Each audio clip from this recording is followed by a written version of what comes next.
Hi there, Chris from TotallyEV, and here I'm doing a dedicated audio review of the MG3 Hybrid Plus. If you want a detailed review of the vehicle itself, make sure you check it up on your pop-up banner or by following the links in the description below. Now to kick things off, we have to talk about its audio configuration. And at the time of filming and in the UK, you've only got a 6-speaker setup that's present in both the SE and Trophy models. Indeed, there's no upgrade option available. Here you have got 139mm woofers that are positioned within each of the 4 doors and 25mm tweeters that are positioned within each of the A-pillars. The total system power output is rated at 30 watts, which does seem a little bit low, but this is exactly what the manufacturers provided. Now for you to tinker around with the audio drivers, you'll want to navigate on the 10.25-inch display. And here you'll find a multi-band EQ, which is certainly appreciated. In my case, I've added 2 notches to 80Hz, left 500Hz and 1 kHz untouched, added only 1 notch to 5 kHz and left 16 kHz untouched as well. I've also enabled loudness and also left the balance and fader in terms of their center position. But of course, this is all very subjective, so make sure you play around with it with your own heart's content. Now for you to connect up to the infotainment system, you have got Bluetooth, or the lowest quality SBC codec is supported only. If you want higher quality playback, you might want to plug in via USB, be it in terms of a USB flash drive, where you can actually play back video files as well, or of course your smartphone, where Android Auto and Apple CarPlay are supported. Although it's worth noting that these third-party mobile operating systems are not supported over a wireless transmission. But that doesn't really bother me in the slightest because the highest audio fidelity is attained via a wired connection. Now with all that said and done, let's get on to cabin noise. And here the objective measurements will be on your screen. What I'll say subjectively is that there is a little bit of noise that can be heard creeping into the cabin from the tyres and a little bit of wind noise that can be heard while you're driving at higher speeds. But in the grander scheme of things and for a vehicle of its price point, it's still perfectly acceptable. Although I should point out that there's a little bit of rattle that can be heard from the plastic of the interior trim that is found towards the front of the vehicle, and also if you don't have your seat belts in place at the rear of the vehicle, they'll be heard hitting the plastic trim because there are no seat belt runners. A little bit of an oversight by the manufacturer, but this can be addressed if you do look at some accessories via third-party providers. Now with all that out of the way, let's get on to an audio demo. I'll be placing the camera and microphone in 4 separate locations and playing back a track. It's titled Like Me and it's from Priya J.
Now I appreciate an audio demo over YouTube isn't exactly ideal, but I thought to provide it as it gives you a bit of a taster as to what to expect.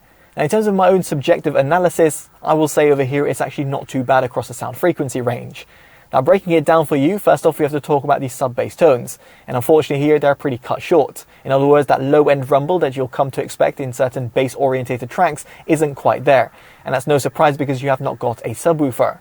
But with that said, the 139mm woofers that are positioned within each of the 4 doors do a decent job of giving you that sort of hearty reproduction. Specifically over here, if we look onto the mid-bass impact, it's certainly there. You've got a nice hearty slam both at the front and rear of the cabin. Now of course you can EQ this depending on your heart's content via the infotainment system in order to bring out that mid-bass impact a little bit more to the foreground, or indeed push it back a little bit to the background if you're listening to more, let's say, classical music.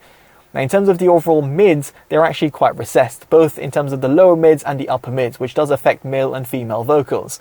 It's not exactly the best out there in the world, and as a result you get quite a V-shaped sound signature, and therefore has that sort of warm sort of sound that you might come to expect with certain other audio systems out there on the market.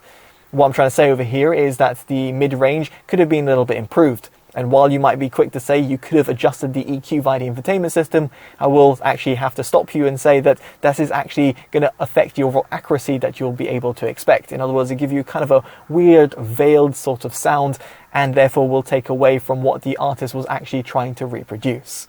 Now, as for the highs at the front of the cabin, it's actually not too bad. You've got a nice sort of toe-tapping feeling thanks to the dedicated tweeters that are positioned within each of the A-pillars. The same couldn't be quite said at the rear of the cabin, where the overall high neck extension does feel a little bit subdued. Now, you can actually EQ this via the 16 kHz band via the infotainment system, but it's just worth noting over here that at higher volumes, it will sound a little bit harsh and sibilant, but that really depends in terms of your own hearing range. Now, as for the overall soundstage, it's not too bad.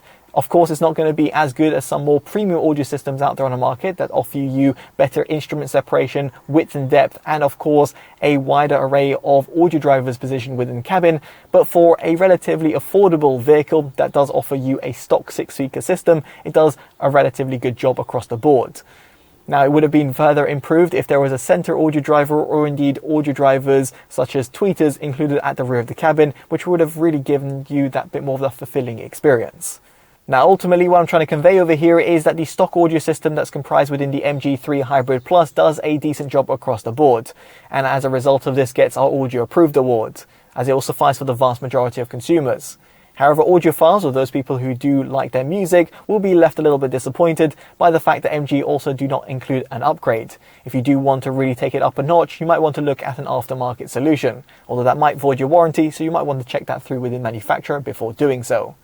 Now, I'd be curious to know what you make of this stock system down in the comment section below and how you feel it compares with some of its competitors. If you've enjoyed this detailed independent review, definitely do consider dropping a like, subscribing and hitting that bell notification, all of which would be greatly appreciated. As such, I've been Chris from TotallyEV and I hope we see you next one. Take care of yourselves and goodbye.